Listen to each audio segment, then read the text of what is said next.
أعوذ بالله من الشيطان الرجيم بسم الله الرحمن الرحيم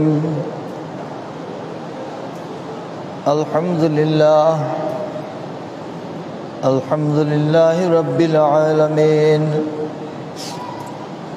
والصلاة والسلام على سيد الأولين والآخرين وعلى آله وأصحابه وعلى أولياء أمته وعلماء ملته ومجتهدي شريعته وعلينا معهم أجمعين. أما بعد فقد قال الله تبارك وتعالى في كلامه القديم وفرقانه العظيم في شان حبيبه ومحبوبه ومطلوبه مخبرا وآمرا إن الله وملائكته يصلون على النبي يا أيها الذين آمنوا صلوا عليه وسلموا تسليما صلى الله على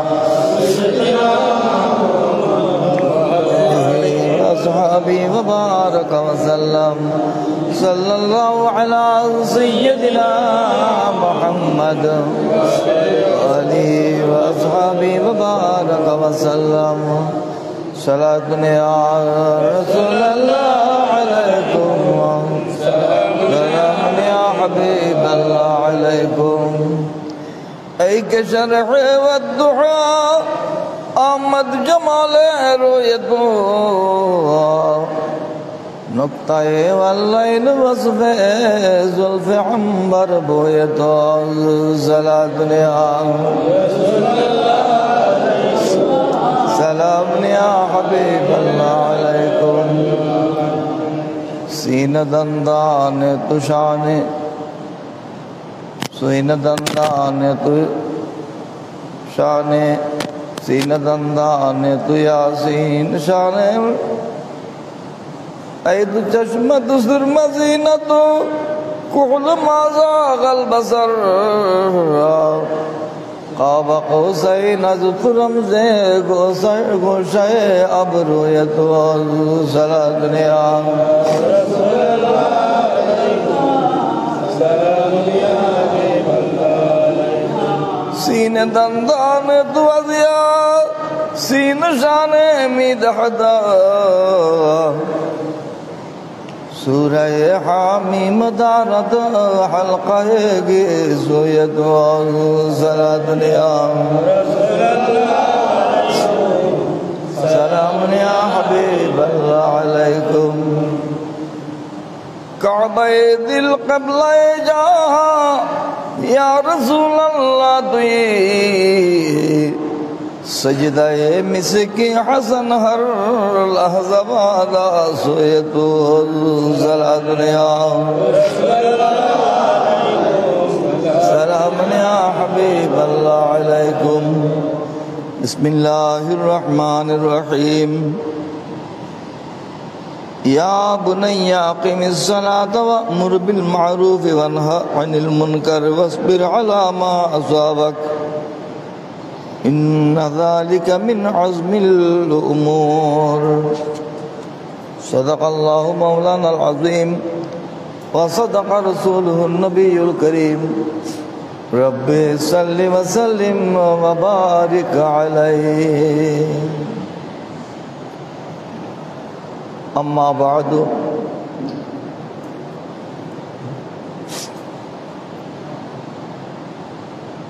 সম্মানিত মুসল্লিয়ান کرام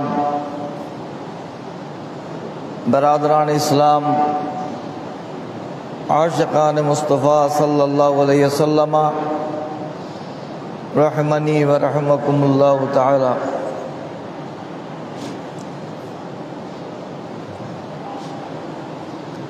আল্লাহ পাক জাল্লা শানুহু অনন্ত ফুরন্ত শুকর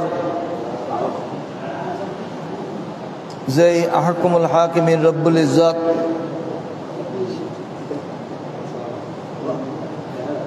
জিলকাদাতুল হারাম চাঁদের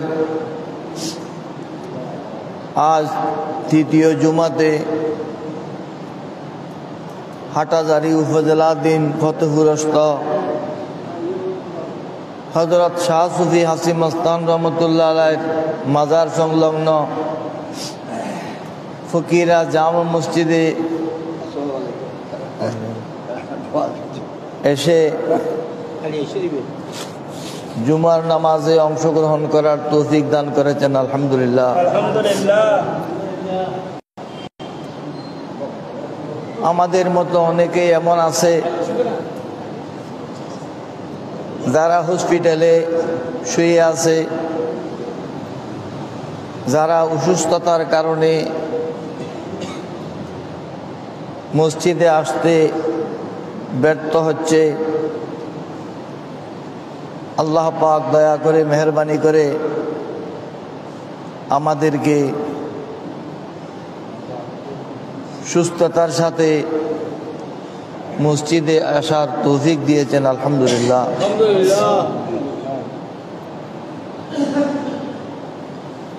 আজকের খুতবার মধ্যে পবিত্র কোরআনের একটি আয়াত বর্ণনা করা হয়েছে। এটি সৈয়দনা হযরতে লোকমান আলাইহিস ইসলামের নসিহতের অংশ। হযরতে লোকমান আলাইহিস ইসলাম তার স্নেহভাজন সন্তানকে ওসিয়ত নসিহত করতেছেন, সেটি পবিত্র কোরআনে উল্লেখ করা হয়েছে। বলছেন, ইয়া বুনাইয়া, হে আমার স্নেহভাজন পুত্র, আকিমিস সালাহ,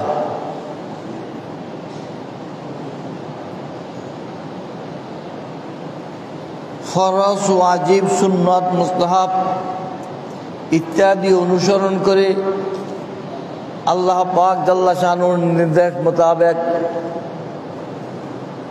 নামাজ কায়েম করো।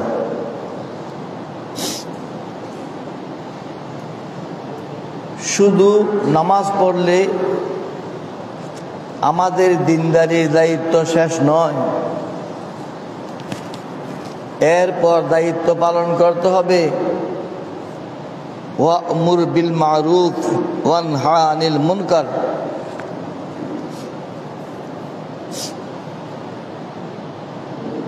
মানুষকে ভালো কাজের নির্দেশ দেবে,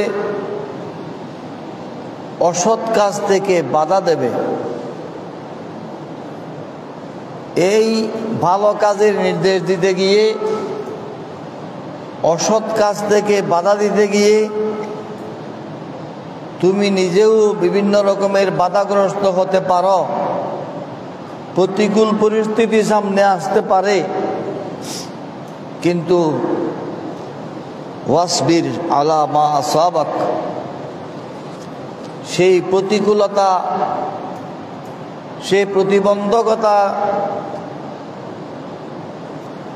সেটা যেন তোমাকে রোধ করতে না পারে। ধৈর্যের সাথে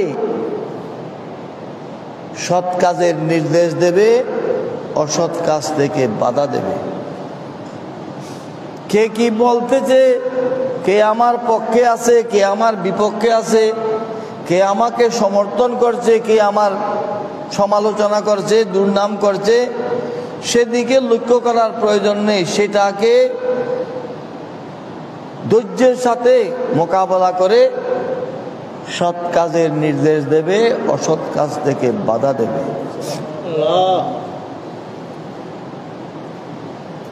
ইন্না যালিকা মিন আজমিল উমুর, এটা বড় সাহসিকতার কাজ। সাহসিকতার সাথে মোকাবেলা করতে না পারলে তোমার নামাজ দিয়ে তুমি পার পেতে পারবে না।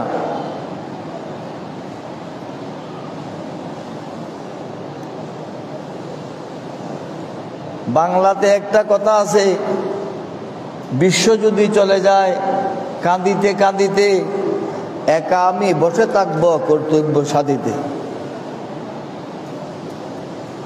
একা আমি বসে থাকবো কর্তব্য সাধিতে। আমার দায়িত্ব পালনে আমি অটল মজবুত। পবিত্র কোরআনে আল্লাহ পাক সুবহানাহু ওয়া তাআলা ইরশাদ ফরমাচ্ছেন, তোমরা এমন দৃঢ়তার সাথে কাজ করবে কান্নাহুম বুনিয়ানুম মারসুস, শীষে ঢালা প্রাচীরের মতো, ইটের পাথরের দেওয়াল নয়, শীষে ঢালা দেওয়ালের মতো, শীষে ঢালা প্রাচীরের মতো অটল মজবুত হয়ে আল্লাহর রাস্তায় জিহাদ করতে হবে। সুবহানাল্লাহ। আমরা তো এখন সবার মন রাখতে চাই। আমি যদি কাউকে কিছু না বলি, সবাই আমার উপর খুশি থাকবে। নামাজের কথা না বললে বেনামাজিরা খুশি থাকবে। মৎসরা পানের বিরুদ্ধে না বললে সারাবিরা খুশি হবে। যারা কৃপণ বখিল যাকাত দেয় না, যারা যাকাত দেয় না তাদের ব্যাপারে না বললে এই কৃপণেরা খুশি হবে।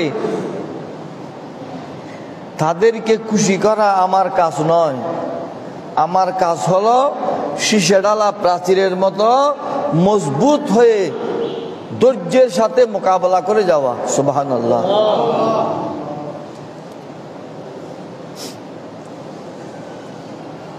সেই রকম লোক বেশি লাগে না, অল্প লোকই যথেষ্ট।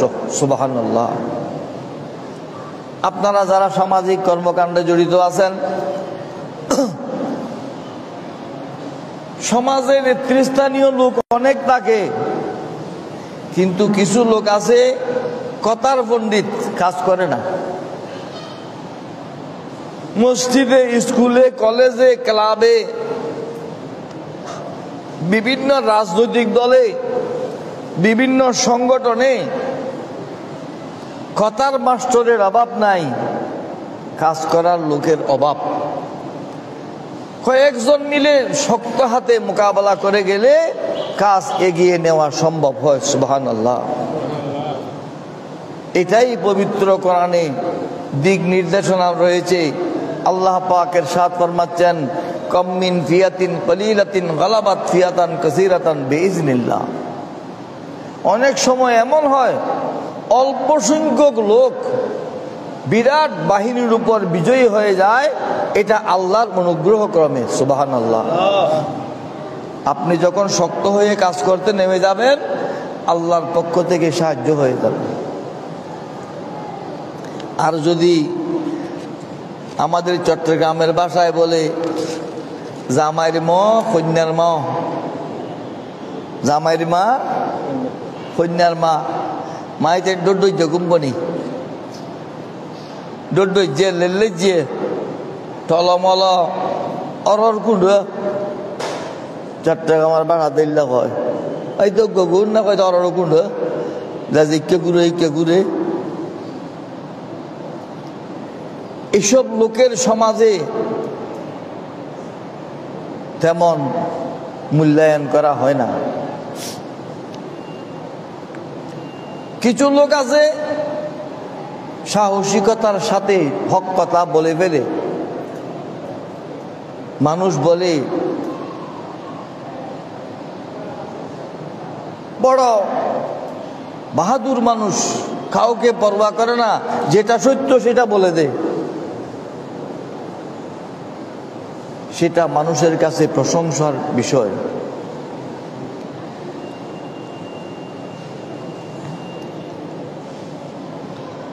আজকের খুতবার মধ্যে এ বিষয়ে হাদিস শরীফ বর্ণিত আছে। একাধিক হাদিস বর্ণনা রয়েছে।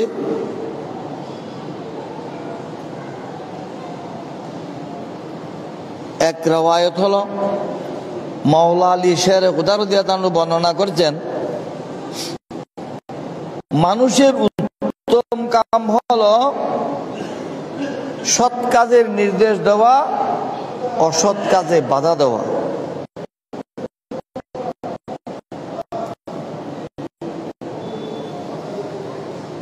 এটা হলো উত্তম আমল। তাহলে আমরা শুনেছি উত্তম আমল হলো নামাজ। এখন বলা হচ্ছে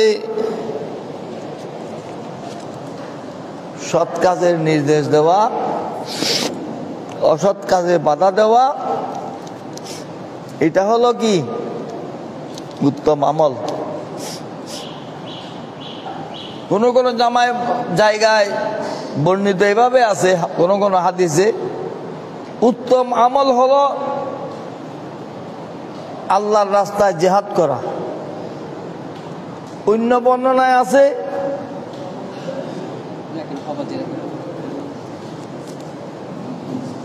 উত্তম আমল হলো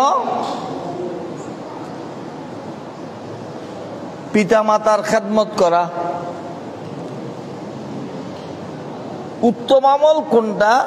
আল্লাহর প্রিয় রাসূল সাল্লাল্লাহু আলাইহি ওয়াসাল্লাম ব্যক্তি হিসেবে এক একজনকে এক এক রকম বলেছেন। সব মিলে যতগুলো উত্তম আমল আছে সবগুলো যেন আমরা করি, সবগুলোতে যেন আমরা অংশ নেই, এটাই হলো মূল কথা।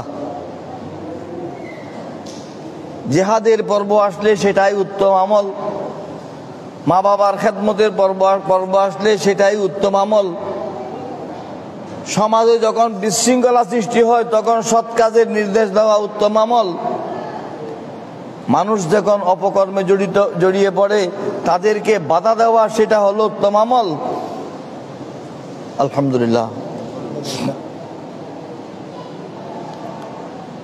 যদি না করি, আরেকটি হাদিস হযরত আবু হুরায়রা রাদিয়াল্লাহু আনহু থেকে বর্ণিত হচ্ছে, আল্লাহর প্রিয় রাসূল সাল্লাল্লাহু আলাইহি ওয়াসাল্লাম ইরশাদ ফরমাচ্ছেন, কোন গোত্রে কোন এলাকায়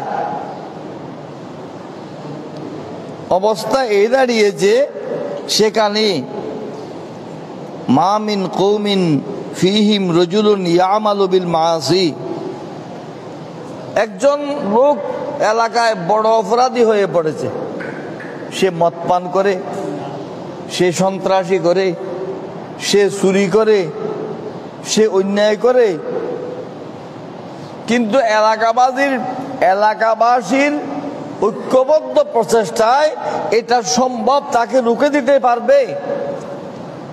কিন্তু তারা সেটা না করে যদি বিরত থাকে তাহলে কি হবে? ইল্লা আম্মাল্লাহু বিল আযাবি ক্বাবলা আন ইয়ামুতু, আল্লাহর যদি এই অপকর্মের জন্য গজব আসে সবার উপর গজব আসবে। নাউজুবিল্লাহ, নাউজুবিল্লাহ। হযরত মুসা আলাইহিস সালাম আল্লাহর কাছে জিজ্ঞেস করলেন, আল্লাহ, তোমার কোন কোন বান্দা গুনাহ করে কিন্তু তুমি আযাব দেওয়ার সময় ঢালাও ভাবে সবার উপর দিয়ে থাকো, এটা কেমন বিচার? এই প্রশ্ন করার সাথে সাথে ওনার দুই পা দিয়ে পিপিলিকা উপর দিকে বেয়ে উঠতেছে। ফেরাজাক এন উর্মিকে টাঙ্গু দি ভাই উঠে নাই, পিপিলিকা ওনার পা মোবারক বেয়ে উপর দিকে উঠে যাচ্ছে। তিনি যেগুলো তার শরীরে উঠেছে সেগুলো মেরে ফেলেছেন, মাটিতে যেগুলো আছে সেগুলো মারলেন। আল্লাহ বলেন, মুসা, তোমার পায়ে উঠেছে তারা তো দোষ করেছে, মাটির গুলো মারলে কেন? বলে, আল্লাহ সেটা উঠে বলে সেজন্য এগুলো মারি ফেললাম। আল্লাহ বলেন, আমার আযাবও সেই রকম। এই একজন অপরাধ করতেছে, তাকে যখন এরা বাধা দেয়নি আরেকজন জড়িয়ে পড়বে, আরেকজন জড়িয়ে পড়বে, আরেকজন জড়িয়ে পড়বে।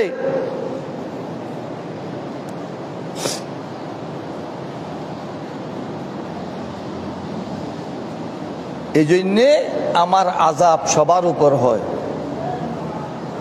ফাঁকা আমের জন্য ডিল মারলে খাঁচাটাও ঝরে পড়ে, ঠিক কিনা?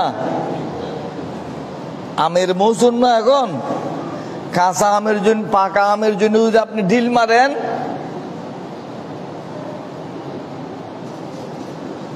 খাঁচাটাও ঝরতে পারে। অপরাধীর উপর গজব আসলে নিরপরাধের উপরও আযাব হয়ে যায়। অন্য একটি হাদিসে হযরত আবু দারদা রাদিয়াল্লাহু আনহু বর্ণনা করতেছেন, আমার রাসূল ইরশাদ ফরমাচ্ছেন, তোমরা আনতামরু বিল মারুফ ওয়া তানহাউ আনিল মুনকার। হে আমার সাহাবায়ে কেরাম, হে আমার মুসলমানেরা, আমার উম্মতগণ, তোমরা সৎ কাজের নির্দেশ দেবে, অসৎ কাজে বাধা দেবে। যদি না করো, আমার কি নিজের দায়িত্ব যদি এড়িয়ে চলো, কি হবে?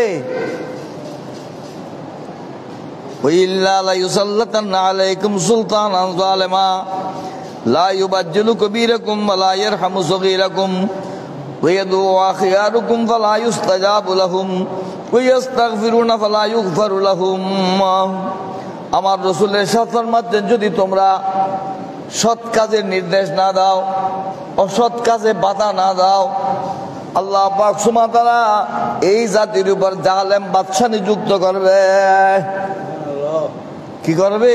জালেম বাদশা নিযুক্ত করবে। বাদশা যদি জুলুম করে, বাদশার দোষ যতটুকু, প্রজার দোষ তার চেয়ে বেশি। আমার রাসূল ইরশাদ ফরমাতেন, ইল্লা, যদি তোমরা সৎ কাজের নির্দেশ দেওয়া, অসৎ কাজে বাধা দেওয়া, এই দায়িত্ব পালন করতে না পারো, যদি না করো, লা ইউসাল্লাতান্না আলাইকুম সুলতানান যালিমা, আল্লাহ পাক সুবহানাহু ওয়া তাআলা নিশ্চয় তোমাদের উপর জালেম বাদশা নিযুক্ত করবে। সেই জালেম বাদশার আচরণ কি হবে? লা ইউবাজ্জিলু কবীরাকুম ওয়া লা ইয়ারহামু সগীরাকুম, বড়দেরকে সম্মান করবে না, ছোটদেরকে দয়া করবে না। এই বাদশা কি করবে?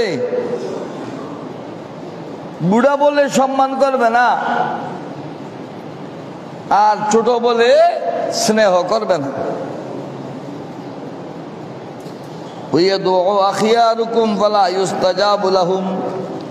তোমাদের বুজুর্গরা যদি দোয়া করে, সেই দোয়া কবুল হবে না। হুজুর একটু দোয়া করবেন, কি হুজুর অবস্থা ভালো না, হুজুরের পকেটে টাকা দিলেন, আপনি তো সংশোধন হলেন না, হুজুর টাকা পেয়ে গেলেন, হুজুর দোয়া করলেন, আল্লাহ বলছেন আমি দোয়া কবুল করব না। নাউজুবিল্লাহ বলেন না। এই ওহাবিরাও ইস্তেসকার নামাজ পড়ে যে, আমাদের গুলো সুন্নিরাও ইস্তেসকার নামাজ পড়ে যে, আল্লাহ বলছে আমি দেব না তো বৃষ্টি। যেভাবে জমিনের উপর গুনাহ হচ্ছে, যেভাবে অপরাধ হচ্ছে, যেভাবে রক্তপাত হচ্ছে, যেভাবে অন্যায়ের স্রোত চলছে, এখানে কি দোয়া?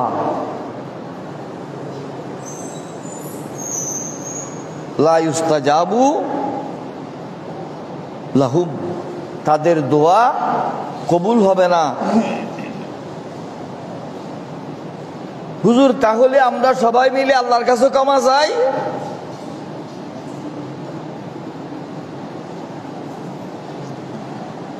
ফসা কুকুর পুকুরে রয়ে গেছে,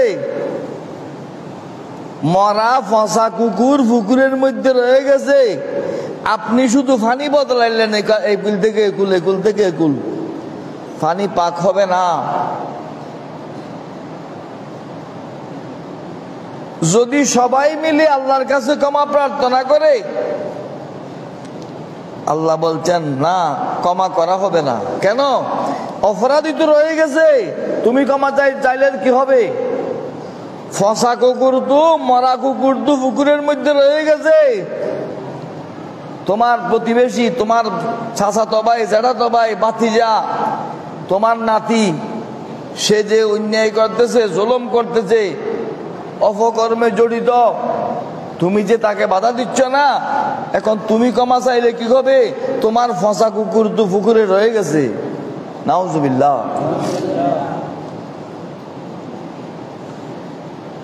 এই জন্যেই আমরা অনেক সময় শক্ত বলি।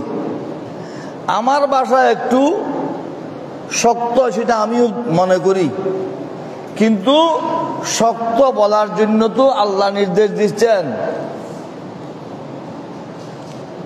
আশিদ্দাউ আলাল কুফার রহমাউ বাইনাহুম।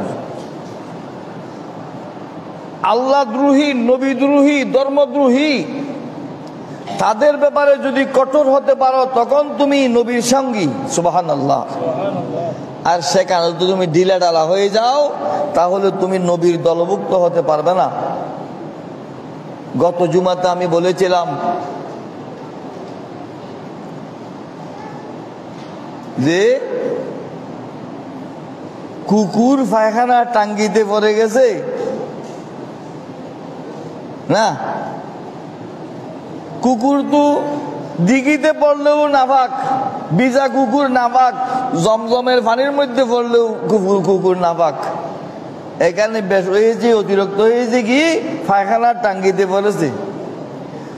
তারা তো এমনিই তাদের আকীদা বাতিল, এর উপর আকীদা হলো আমার রাসূল সাল্লাল্লাহু আলাইহি ওয়াসাল্লাম 40 বছরের আগে নবী ছিলেন না। নাউজুবিল্লাহ। এই ব্যাপারে গত জুমাতে আমি বলেছিলাম, এই জুমাতে কিছু বলবার মনস্থ করেছিলাম। ওদের আর কোনো কণ্ঠ শোনা যায়নি, বরং ওদের অঙ্গন থেকেও, ওহাবিদের অঙ্গন থেকেও ওই বদনসিবের বিরুদ্ধে বক্তব্য এসেছে, বিদায় আর বলছি না।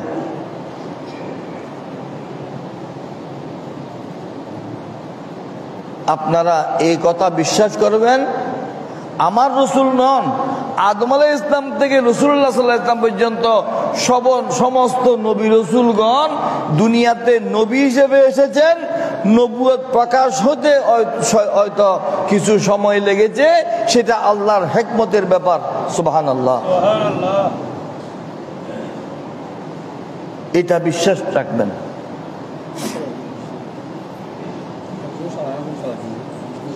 গত সপ্তাহে ইয়াসিন একটা শেরের কথা বলছিলেন। কিসের? तेरे दर पे सुजदा करना, तुझे याद करके रोना, यही है नमाज मेरी, यही मेरी बंदगी है। क्या এই বদনসিবকে আমার আজকের এই শেরটা পড়ে উনাবে। কাবায়ে দিল কিবলায়ে যা, ইয়া রাসূলুল্লাহ তুই সজদায়ে মিসকি হাসান হর লহজা বাদা সোয়ে তো সালাতুন ইয়া রাসূলুল্লাহ আলাইকুম সালাম। এই পুরো শেরগুলো যেগুলো আমি পড়ে দরুদ শরীফ পড়েছি, এইগুলো খাজা গরিব নওয়াজ, বান্দা নওয়াজ, আতাউর রসুল খাজা মঈনুদ্দিন চিশতি রহমতুল্লাহ আলাইহি শের।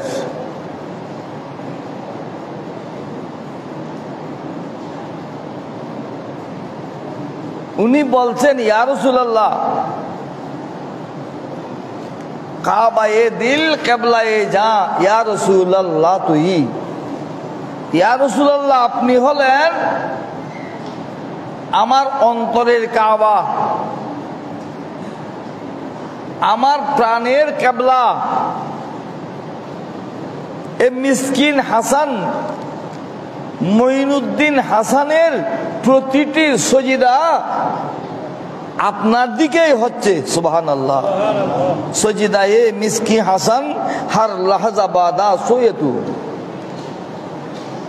প্রতিটি মুহূর্তে আমার যত সজদা, এগুলো তো আপনার দিকে আমি যখন সজদা করি তখন তো আমার অন্তরে এই স্মৃতি আসে, আমার রাসূল এভাবে সজদা করেছিলেন। সুবহানাল্লাহ। সজদা করার সময় তো আমার অন্তরে আল্লাহর দিকে যায় না, রাসূলের দিকে যায়। সুবহানাল্লাহ। মোল্লা জামি রহমতুল্লাহ আলাইহি বলেছেন, ज़हे जमाले तू क़िबलाए जा, हरीम कुए तू काबाए दिल्ला। ज़हे जमाले तू क़िबलाए जा, हरीम कुए तू काबाए दिल्ला। फ़इन सजदना इलैका नसजुदु व इन सअयना इलैका नसआ। सुबहानल्लाह।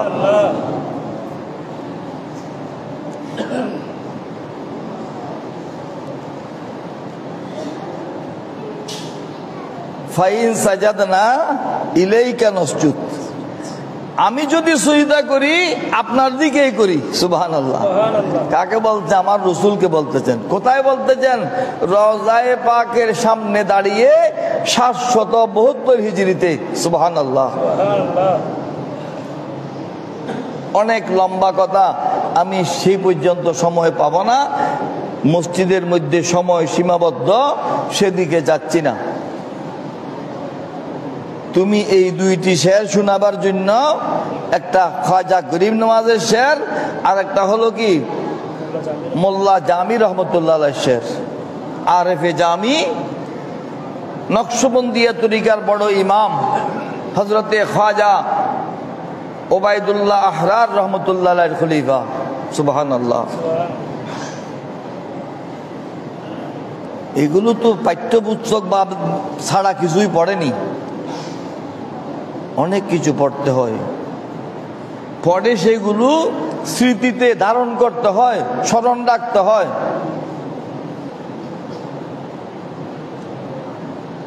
বর্তমান সময়ে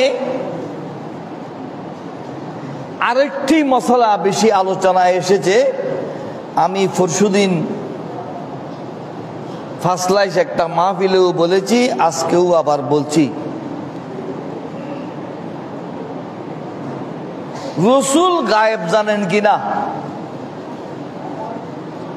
গায়েবের মালিক আল্লাহ, আল্লাহ ছাড়া কেউ গায়েব জানে না। এই অর্থে রাসূল গায়েব জানে না, এই কথা বলা কুফরি আকীদা। গায়েবের মালিক যদি আল্লাহ হয়, গায়েবের চাবিকাঠি যদি আল্লাহর হাতে হয়, রাসূল জানবে কি করে? আমি তো একজন মূর্খ ছিলাম, মাঠে চাষের কাজও করেছি। আমরা ক্ষেত কৃষি করতাম। আমরা যখন হাজ্য মাদ্রাসায় পড়তাম, সেখানে ছাত্রদেরকে দিয়ে চাষের কাজও করাতো। শিক্ষকদের বাড়িতে গিয়ে আমরা ছাত্ররা দলবদ্ধভাবে সেখানে স্থানীয় শিক্ষকদের চাষের কাজও আমরা করেছি। আমি একজন কৃষকের কাজ করেছি। এখন আমাকে যদি কেউ একজন কৃষক বলে, সেটা ঠিক হবে? কথা বলেন না, কি হন? আপনারা আমার কথা বুঝতেছেন না? যদি আমাকে যদি কেউ বলে, এই কৃষক এদিকে আসেন,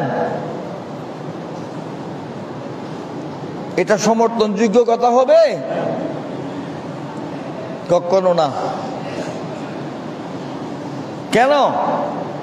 কৃষকের কাজও করেছি, লেখাপড়াও করেছি। লেখাপড়া করে মেশকাত শরীফ পড়েছি, ইবনে মাজাহ শরীফ পড়েছি, তিরমিজি শরীফ পড়েছি, আবু দাউদ শরীফ পড়েছি, নাসাই শরীফ পড়েছি, মুসলিম শরীফ পড়েছি, বুখারী শরীফ পড়েছি, তাহাবি শরীফ পড়েছি, মুয়াত্তা শরীফ পড়েছি, আরো অনেক হাদিসের কিতাব আল্লাহর রহমতে আপনাদের দোয়ায় পড়েছি।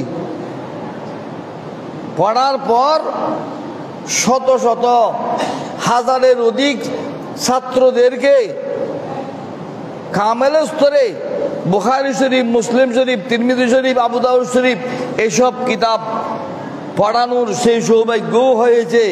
এখনো কি আমি কৃষক রয়ে গেলাম? কথা বলেন না।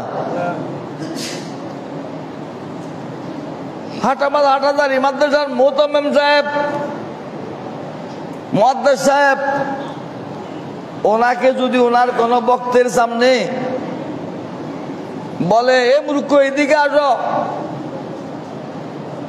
এমন মারা মারবে যে, ঠিক কিনা? আপনার হুজুরকে মূর্খ ডাকলে আপনার রাগ হয়, আপনি নাখুশ হন। মূর্খ তো ছিলেন। যখন এখন লেখাপড়া শিখে আলেম হয়ে গেছেন, এখন আলেম বলতে হবে, হুজুর বলতে হবে, খতিব বলতে হবে, ইমাম বলতে হবে, মুহাদ্দিস বলতে হবে, মুফতি বলতে হবে। যখন যে অবস্থায় আছে সেটা না বলাটা অন্যায়, জুলুম। এই কথা নবীদের ব্যাপারে যদি হয় সেটা কুফরি।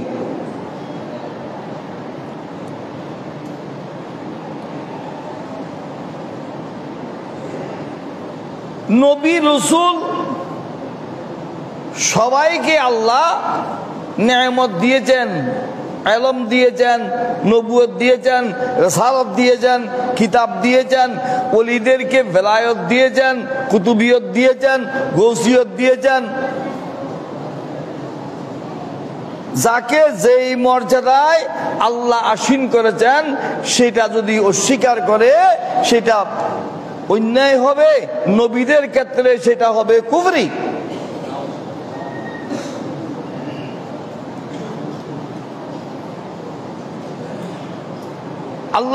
আল্লাহ পাক সুবহানাহু ওয়া তাআলা ইরশাদ ফরমাচ্ছেন,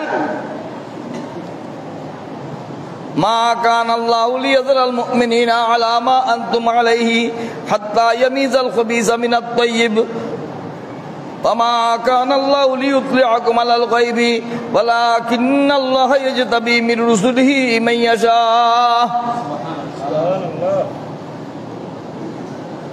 আমার রাসূল সাল্লাল্লাহু আলাইহি ওয়াসাল্লাম একদিন সাহাবায়ে কেরামের মধ্যে ইরশাদ ফরমাচ্ছেন, উলিমতু মান ইউমিনু বি ওয়া মান ইয়াকফুরু ইলা ইয়াউমিল কিয়ামা। কিয়ামত পর্যন্ত যারা আমার উপর ঈমান আনবে আর যারা আমার সাথে কুফরি করবে প্রত্যেকের ব্যাপারে আল্লাহ আমাকে ইলম দিয়েছেন। সুবহানাল্লাহ।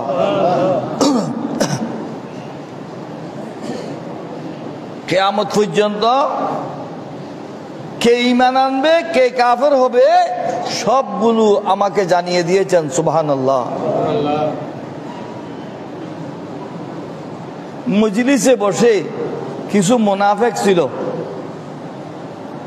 এরা ভিতরে ভিতরে বলতেছে, দেখছেন কত বড় দুঃখা, আমরা যে আসলে মুসলমান নই, মুসলমানের লেবাস নিয়ে তাদের মধ্যে জড়িয়ে পড়েছি, নামাজের কাতরে নামাজও পড়তেছি, তাদের সাথে সবগুলোতে মিলে আসি, আমরা সামনে আছি, আমাদেরকে চিনতেছে না, আর কিয়ামত পর্যন্ত সবাইকে চিনে বলতেছেন। নাউজুবিল্লাহ। তখন আমার রাসূল বললেন, ওরা চুপে চুপে ছোট ছোট করে বলতেছে, কানাঘুষা করতেছে। আমার রাসূল ইরশাদ করলেন, সালুনি আম্মা শিতুম। এটা তাফসীরে খাজানের মধ্যে আছে, তাফসীরে খাজান এই আয়াতের শান নুজুলের মধ্যে। সালুনি আম্মা শিতুম, তোমরা কার কি প্রশ্ন আছে আমার কাছে প্রশ্ন করো, কিয়ামত পর্যন্ত সবকিছুর উত্তর দিয়ে দেব। সুবহানাল্লাহ। ফাকামা রাজুলুন ফাকালা মান আবি ইয়া রাসূলুল্লাহ। একজন লোক দাঁড়িয়ে গেলেন, জিজ্ঞেস করলেন, ইয়া রাসূলুল্লাহ আমার বাবার নাম কি? আমার বাবাকে, ওই ছেলেটার বাবা সম্পর্কে কিছু কথাবার্তা ছিল। এই হাদিস বুখারী শরীফের মধ্যেও আছে। হুজুর আমার বাবার নাম কি? فقام رجل فقال من أبي يا رسول الله قال أبوك حذافة আমার রাসূল বললেন তোমার বাবার নাম হুযাফা সুবহানাল্লাহ আমার বাবাকে সেটা কে জানে যে আমার মা আপনার বাবাকে সেটা কে জানে যে আপনার মা ঠিক না আমার আপনার মা জানে যে আমার বাবাকে আপনার বাবাকে কিন্তু আল্লাহ পাক সুবহানাহু ওয়া তাআলা আমার রাসূলকে এমন ইলম দিয়েছেন কে কার সন্তান সেটা আমার রাসূলের ইলমের মধ্যে আছে সুবহানাল্লাহ বুখারী শরীফের রওয়ায়াতের মধ্যে আছে ফাকামা আখিরু আরেকজন দাঁড়ালেন ফাকাল মান আবি ইয়া রাসূলুল্লাহ আমার বাবার নাম কি ক্বালা সুলাইম মাওলা শাইবাতা আমার রাসূল বললেন তোমার বাবার নাম সুলাইম উনি শাইবার আজাদ করা গোলাম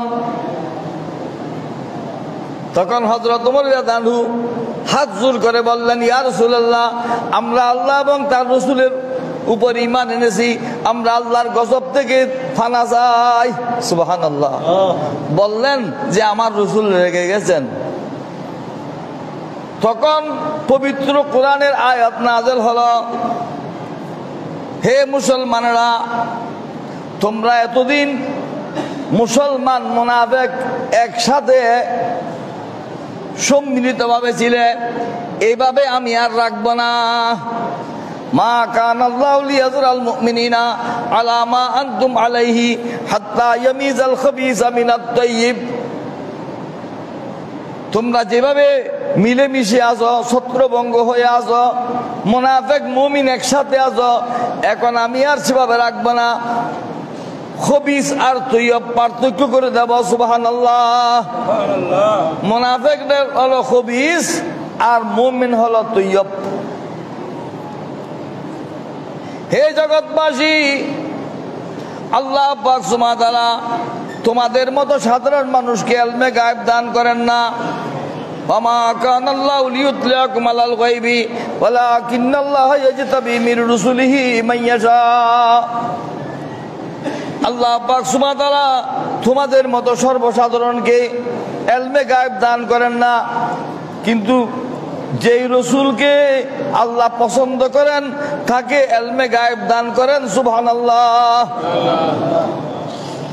কি বুঝলেন গায়েব দুই প্রকার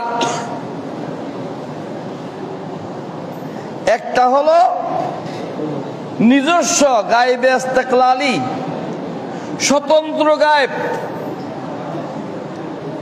আমার ক্ষমতা বলে জানা আর একটা হলো প্রদত্ত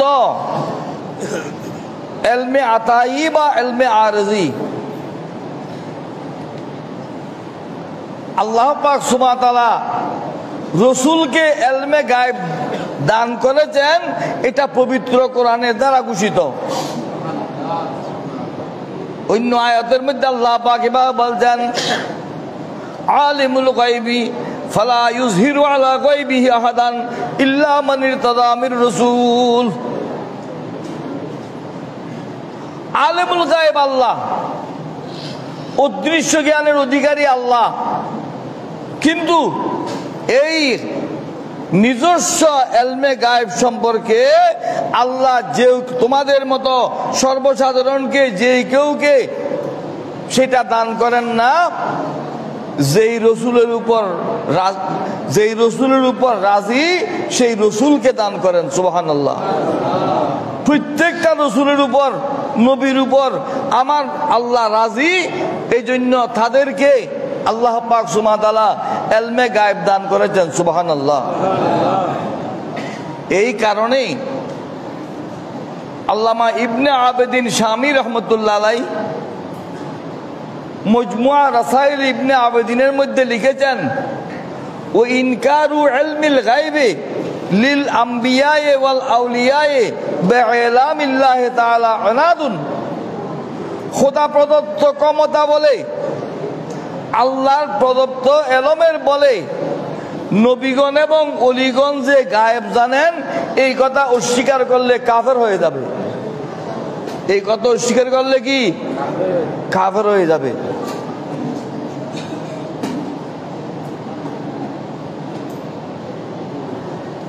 আল্লাহ ছাড়া কেউ গায়েব জানেন না, কিন্তু আল্লাহ বলছেন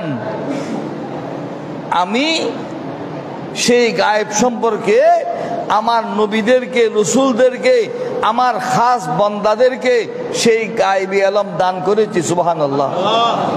এখন পার্থক্য হয়ে গেল, আল্লাহর ইলম নিজস্ব ইলম, নবীদের ইলম খোদা প্রদত্ত ইলম, কি দুটোই ইলমে গায়েব। আরেকটি আয়াত রয়েছে, আল্লাহ বলছেন কুল্লা কুলু লাকুম ইনদি খাযাইনুল্লাহি ওয়ালা আলামুল গায়ব ওয়ালা আলামুল গায়ব কুল্লা কুলু লাকুম ইনদি খাযাইনুল্লাহি ওয়ালা আলামুল গায়ব। মাহু আপনি বলে দিন আমি বলছি না আমি আল্লাহর ধনভাণ্ডারের মালিক, আমি বলছি না আমি গায়েব জানি।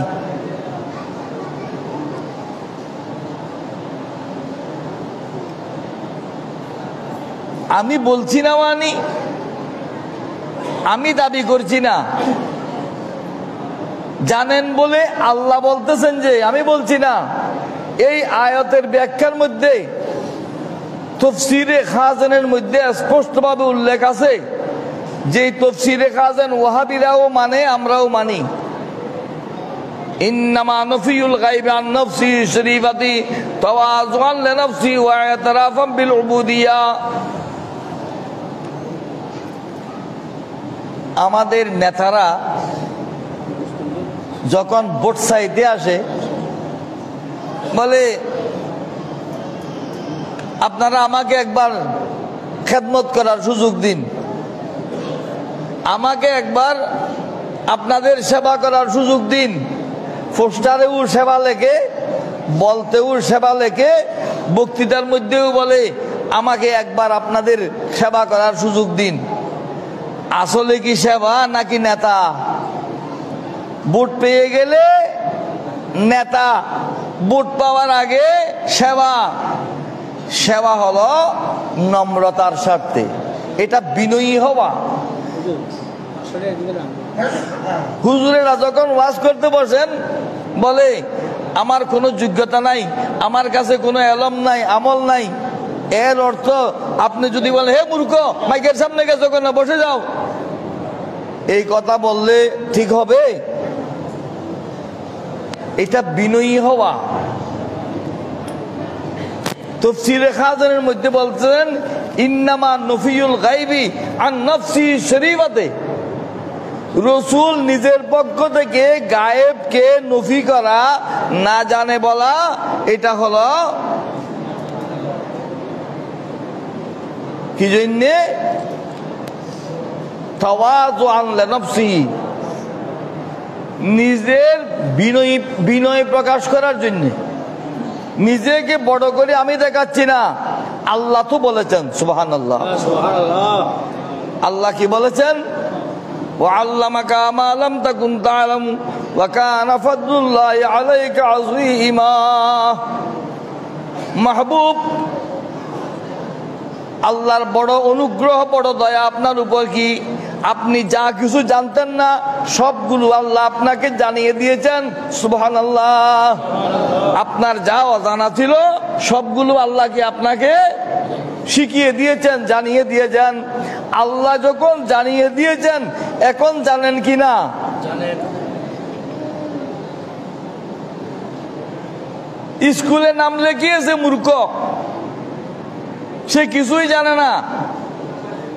যত উপর দিকে শ্রেণী বাড়ে সে একটু ইংরেজিতে পারদর্শী হয়, আর একটু অঙ্কতে পারদর্শী হয়, কেউ ভূগোলে পারদর্শী হয়, কেউ বিজ্ঞানে পারদর্শী হয়, ঠিক না?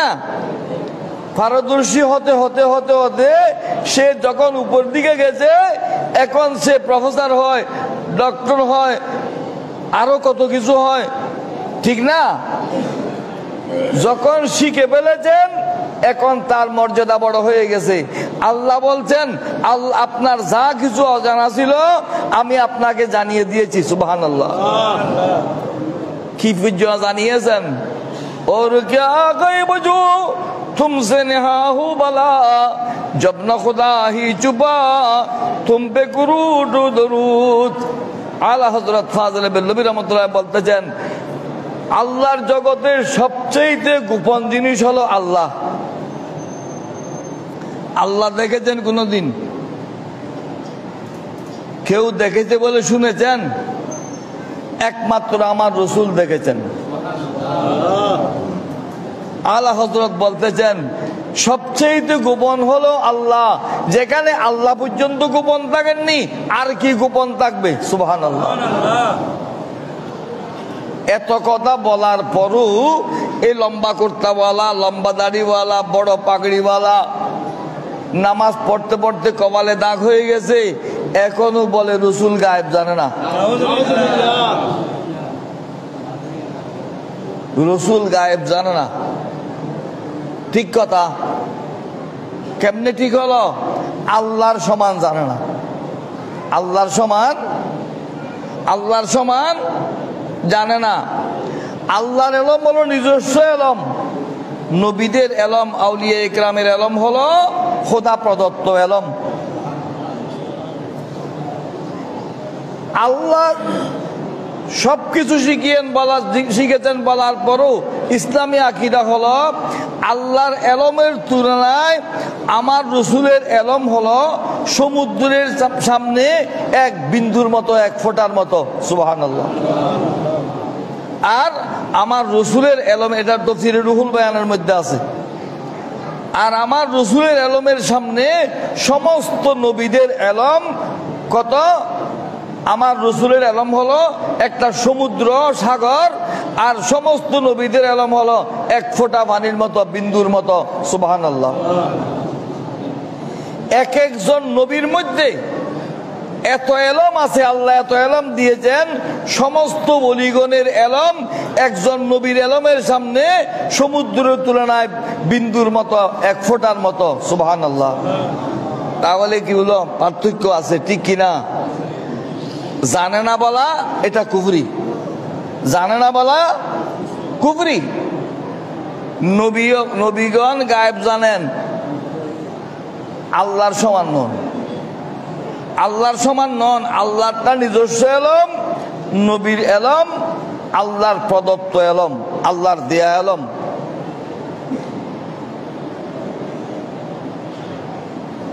এখন এইসব নিয়ে ফেসবুকে বিভিন্ন রকমের বক্তব্য আসে, এইগুলো না বললে জাতি বিভ্রান্ত হবে, গোমরাহ হবে। এই জন্য এগুলো বলা আমাদের উপর ফরজ হয়েছে, যেহেতু সৎ কাজের নির্দেশ দেওয়া, অসৎ কাজে বাধা দেওয়া এটা আল্লাহর পক্ষ থেকে ফরজ। যখন মানুষকে গোমরাহ করার জন্য ইউটিউবে, ফেসবুকে বিভিন্নভাবে কৌশল করেছে, সেই জন্য আমরাও সেভাবে তার জবাব দিতে বাধ্য হয়েছি, ঠিক কিনা? মেসাল দিয়ে বুঝায় কিরকম সেটা আজকে আর বলার সময় নেই। যদি সুযোগ হয় আগামী জুমাতে বলবো, তুমি স্মরণ করে দেবে। সামনে কোরবানির সময় ঘনিয়ে এসেছে।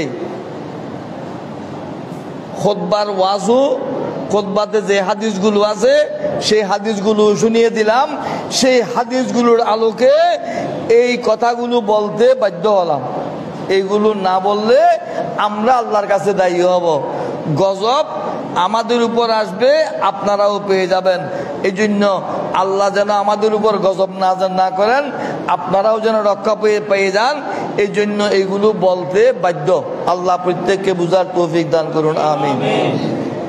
রসুল গায়েব জানেন এই কথা বললে আপনি কি বলবেন? কি বলবেন? নাউজুবিল্লাহ বলেন না। যদি কেউ বলে রসুল গায়েব জানে না, আপনি বলবেন কি? নাউজুবিল্লাহ। এটা হুজুরে বলুক, মুজুরে বলুক, যেই বলুক, যদি রসুলে গায়েব জানে না বলে, আপনি বলবেন নাউজুবিল্লাহ। এই বিষয়ে আরো কিছু কথা আছে, সময়ের স্বল্পতা হেতু আর বাড়ালাম না। আগামী জুমাতে যদি স্মরণ থাকে আরো কিছু বলবো।